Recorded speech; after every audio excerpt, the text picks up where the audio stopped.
Api dengan cepat melalap seluruh bagian mobil mewah yang terbakar di Jalan Walet Elok, Pantai Indah Kapuk, Penjaringan, Jakarta Utara. Beruntung sebelum api cepat membesar, pemilik kendaraan langsung keluar dari dalam mobil menyelamatkan diri. Sebelumnya mobil ini sempat terlibat tabrakan beruntun dan tak berselang lama muncul api dari bagian mesin hingga merambat ke seluruh bodi mobil. Meski tidak ada korban jiwa, akibat kejadian ini pemilik mobil merugi miliaran rupiah. Sementara jalan di eksit tol Kapuk Muara dan sebaliknya macet yang cukup panjang. Dari Jakarta, Sofyan Firdaus, iNews melaporkan.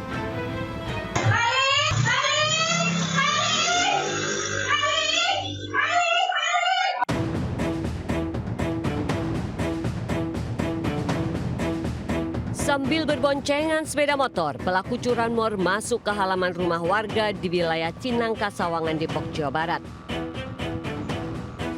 Pelaku berusaha menggondol motor dengan merusak kunci kontaknya. Namun upaya pelaku terhenti karena motor dipasangi rantai pengaman oleh pemiliknya. Tak berapa lama seorang mak-mak penghuni rumah keluar sambil berteriak hingga membuat para pelaku panik dan langsung tancap gas meninggalkan lokasi. Aksi sederhana seperti memasang rantai pada kendaraan ini dapat memberikan pelindungan ekstra bagi kendaraan yang terparkir di halaman rumah. Dari Depok, Jawa Barat, Yung Rizky, iNews melaporkan.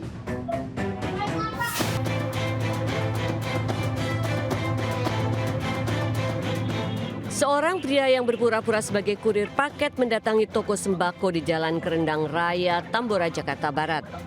Untuk mengelabuhi karyawan toko, pelaku melakukan aksi dengan santai sambil berbincang dengan salah satu karyawan.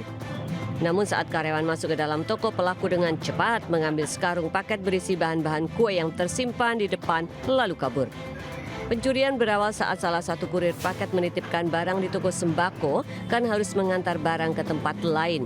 Namun tiba-tiba datang seorang pria yang juga mengaku sebagai kurir paket juga. Karyawan pun percaya hingga akhirnya pelaku membawa kabur sekarung paket berisi bahan-bahan kue seharga ratusan ribu rupiah. Atas kejadian ini karyawan toko memviralkan rekaman CCTV agar pelaku segera tertangkap. Dari Jakarta, Rizky Falufi, iNews melaporkan. Assalamualaikum warahmatullahi wabarakatuh. Selamat siang pemirsa. Selain berita tadi, sejumlah informasi menarik lainnya juga akan mengisi Lintas iNews Siang hari ini. Bersama saya Desvita Bionda, inilah Lintas iNews Siang selengkapnya.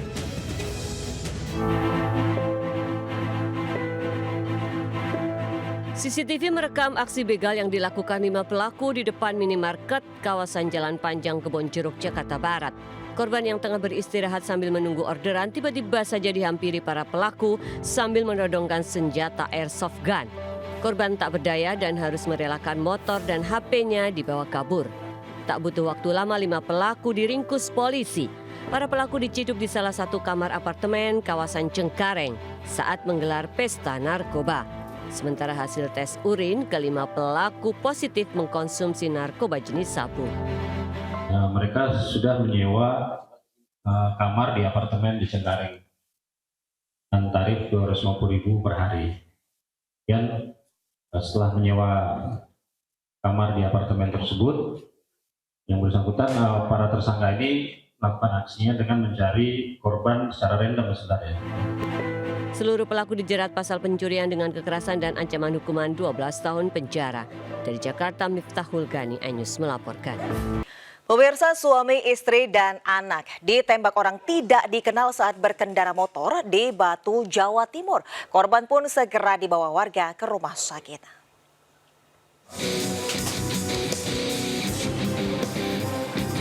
Video amatir merekam aksi penembakan di Jalan Raya Wukir, Kelurahan Temas, Kota Batu.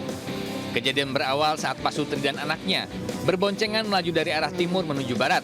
Saat tiba di lokasi, pelaku sempat berputar balik dan langsung menembak korban. Akibatnya, korban Ato langsung menepi karena kesakitan dan mengalami luka tembak di bagian dada. Dibantu warga, korban dibawa ke Rumah Sakit Bayangkara Hasta Brata untuk mendapat perawatan medis. Seperti pistol menembakkan kepada pengendara yang suami istri, mengenai dada atas sebelah kiri. Rencananya, hari ini korban akan menjalani tindak operasi. Selain mengumpulkan keterangan di lokasi kejadian, Polres Batu kini juga fokus pada penanganan korban. Dari Batu, Jawa Timur, Denny Irwansyah, iNews melaporkan. Siswa SMA di Tebet, Jakarta Selatan dianiaya kakak kelas hingga alami gegar otak dan dirawat di rumah sakit. Sementara pelaku kekerasan di tempat penitipan anak di Medan, Sumatera Utara ditetapkan sebagai tersangka.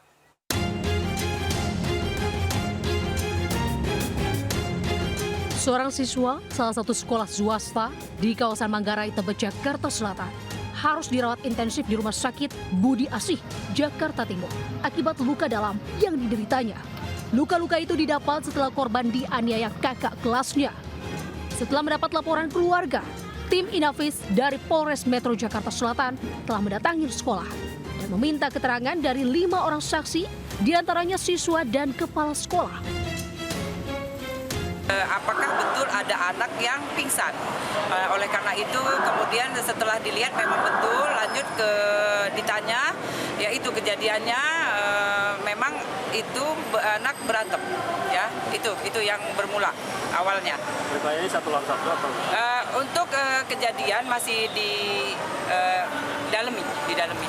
Hingga saat ini, pihak sekolah belum memberikan keterangan resmi terkait kasus penganiayaan. Selanjutnya, kasus ditangani Unit Perlindungan Perempuan dan Anak Polres Metro Jakarta Selatan. Di Jakarta, Helmi Sayangbati, iNews melaporkan.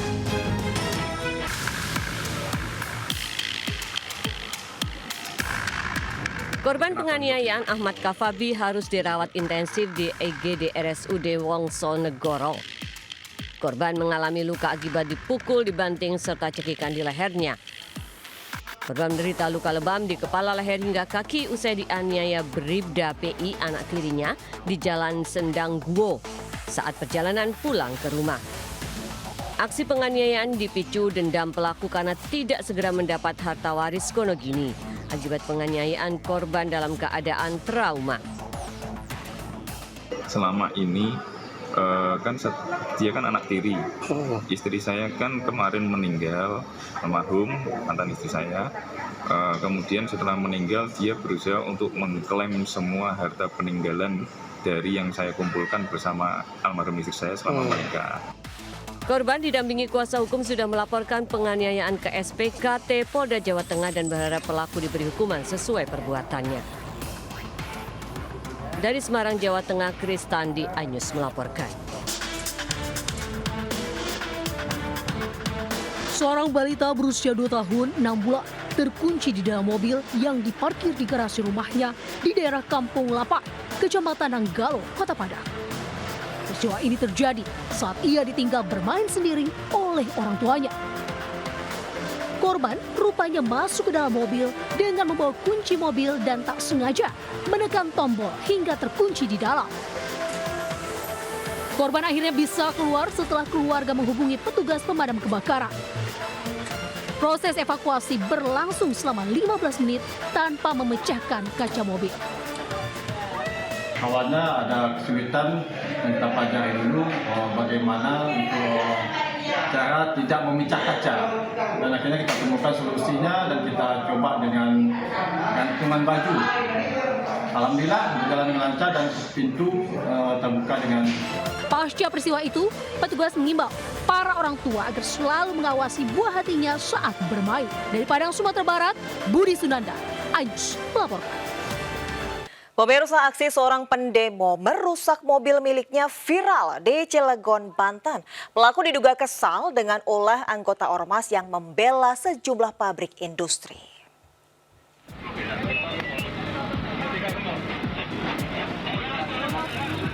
Video amatir merekam aksi seorang aktivis yang memecahkan kaca mobil miliknya menggunakan palu dan gagang cangkul saat berunjuk rasa di depan sebuah pabrik daerah Merak, Kota Cilegon, Banten.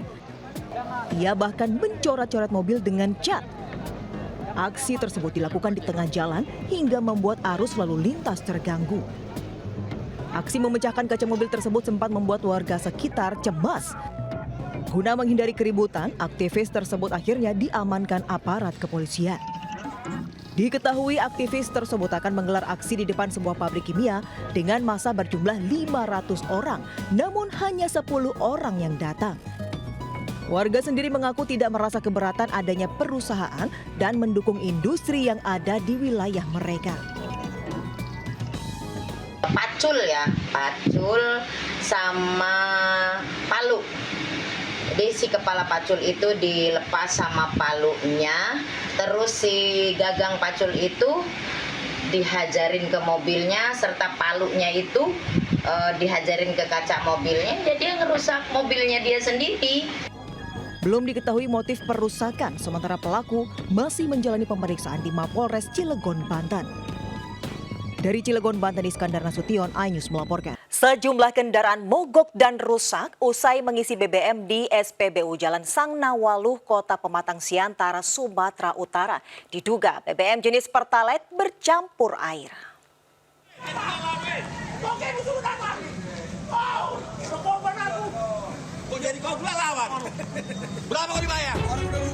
Sejumlah pengendara mengamuk dan memarahi petugas SPBU yang tidak bisa menjelaskan dugaan BBM bercampur air.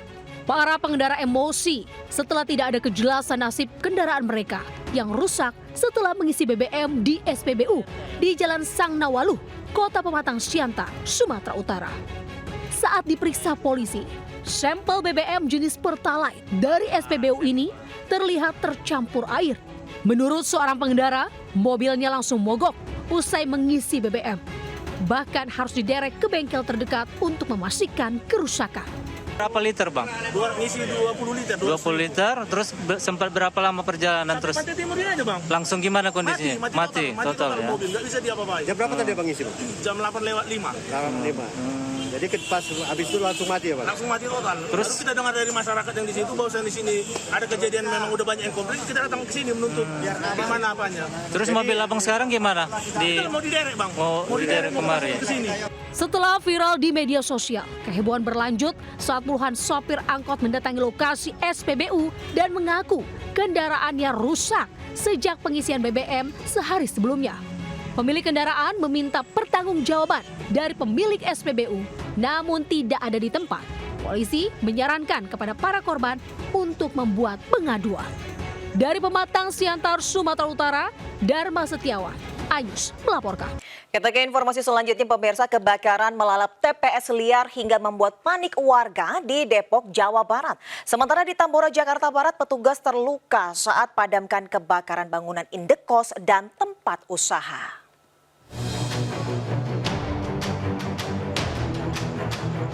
Kebakaran hebat melanda tempat pembuangan sampah TPS liar di Limo, Cinere. Kebakaran cepat membesar dan merambat lantaran area tersebut dipenuhi sampah yang mudah terbakar. Petugas pemadam kebakaran kesulitan mencapai lokasi lantaran akses jalan sulit dilewati armada besar. Hanya mobil damkar berukuran kecil yang bisa masuk titik lokasi. Tak hanya itu, sumber air pun sulit didapat sehingga harus mencari sumber air yang lokasinya jauh dari lokasi. Warga sekitar mengatakan sebelum kejadian sempat mendengar suara letupan kencang saat dilihat api sudah membesar. Warga yang resah pun langsung mengungsi ke lapangan terdekat. Iya. Ini udah sering Pak? Sering. Ini udah berapa kali Pak? Karena nggak salah kayak 3 kali sih. 50? Ya ada. Itu ngungsi semua? Semua.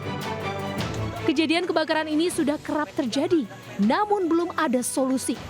Warga berharap insiden serupa tak terulang kembali. Dari Depok, Jawa Barat, Iyung Rizky, iNews melaporkan.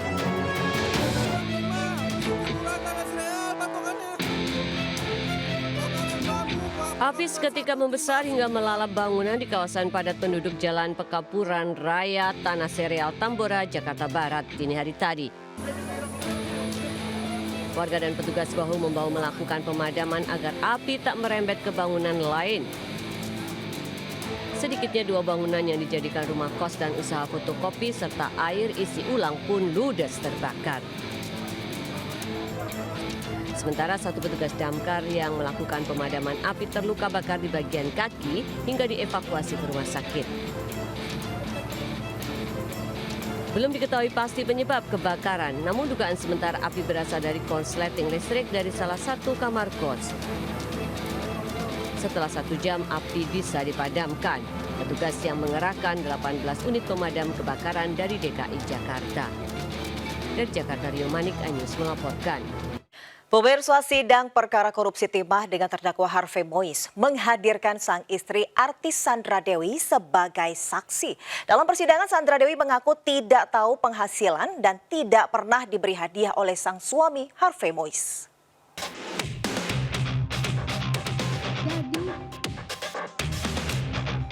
Artis Sandra Dewi memberikan keterangan di persidangan kasus dugaan korupsi pengelolaan tata niaga komoditas timah di wilayah izin usaha pertambangan di PT Timah Tbk tahun 2015 hingga 2022 dengan terdakwa suaminya Harvey Mois.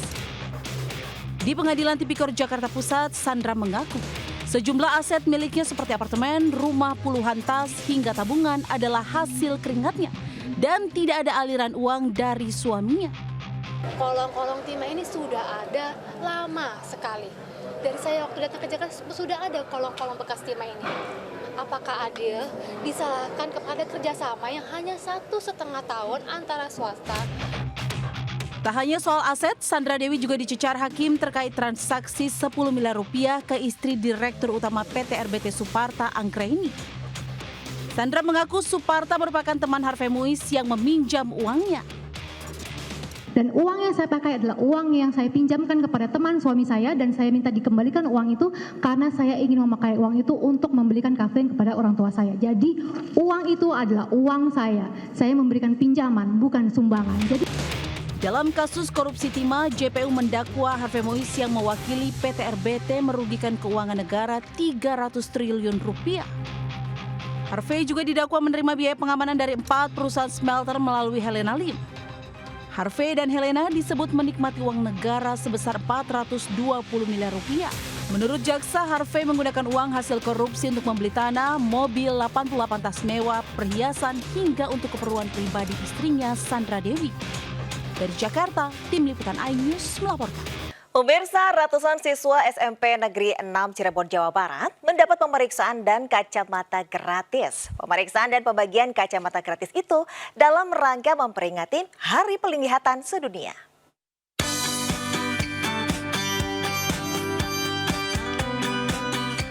Memperingati Hari Penglihatan Sedunia, World Sight Day yang jatuh pada 10 Oktober 2024 sekaligus hari jadi yang ke-28.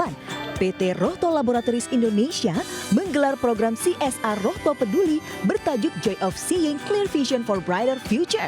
Salah satu kegiatan utama program ini adalah pemeriksaan dan pembagian kacamata gratis kepada siswa-siswi di SMP Negeri 6 Kota Cirebon, Jawa Barat. Para siswa juga diberi edukasi bagaimana cara menjaga kesehatan mata. Berkolaborasi dengan PT Bank Pesona Perdania dan PT Semesta Kian Yakin Optik Good Eyes, tahun ini program CSR membagikan 800 kacamata gratis kepada siswa-siswi yang membutuhkan di 3 kota, yakni Pekanbaru, Bandung, dan Cirebon. Kegiatan ini selaras dengan visi PT Rohto Laboratories Indonesia, yakni A Happy Future for All, yang fokus pada kesehatan mata generasi muda. Misi dari PT Rohto, A Happy Future for All. Jadi kita memberikan kacamata gratis dengan harapan siswa-siswa yang memang membutuhkan kacamata dapat belajar dengan baik. Dan salah satu komitmen kita, kesehatan bagi untuk ekonomi Indonesia maupun masyarakat Indonesia. Acara ini merupakan program tahunan PT Rohto Laboratories Indonesia untuk membantu generasi muda mencetak prestasi untuk mewujudkan masa depan yang lebih sehat dan bahagia. Bukan mafia, berpihak sama mafia, berpihak sama rakyat miskin. Sambil membawa spanduk berisi penolakan, mak-mak menghadang jurusita dari PN Jakarta Timur di kawasan Pondok Kopi Durensawit, Jakarta Timur. Warga menolak proses sita lahan seluas 5.864 meter persegi, di mana ada 140 rumah di atasnya. Sempat terjadi ketegangan saat warga beradu argumen dengan petugas. Petugas menyatakan perintah sita lahan dilakukan untuk pemblokiran sertifikat agar selama proses sita tidak ada kegiatan jual beli atau menggadaikan sertifikat sesuai putusan pengadilan. Meski sempat mendapat penolakan, namun petugas tetap akan melanjutkan eksekusi lahan sesuai putusan pengadilan. Sengketa lahan berawal gugatan di PN Jakarta Timur pada tahun 2015 terkait kepemilikan lahan seluas 5.864 meter di Kampung Bojong Rangkong. Dari Jakarta, Rio Manik, iNews melaporkan.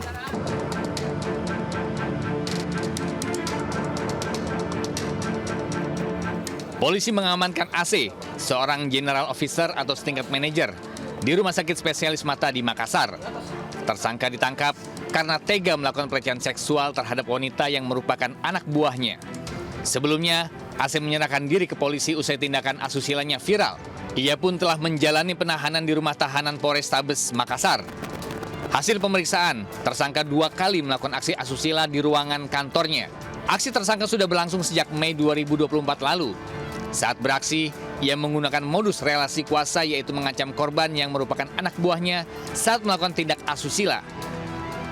Pelaku ini mempunyai kekuasaan untuk menilai kinerja positif atau negatifnya dari pelaku. Sehingga itulah jadi bentuk ancaman maupun iming-iming dari pelaku sehingga korban terpaksa mungkin pada saat kejadian tidak langsung melapor. Sebelumnya, korban RT 24 tahun sudah melaporkan aksi asusila tersangka pada 20 September lalu di Polrestabes Makassar. Dari Makassar, Sulawesi Selatan, Leo Muhammad Nur, iNews melaporkan.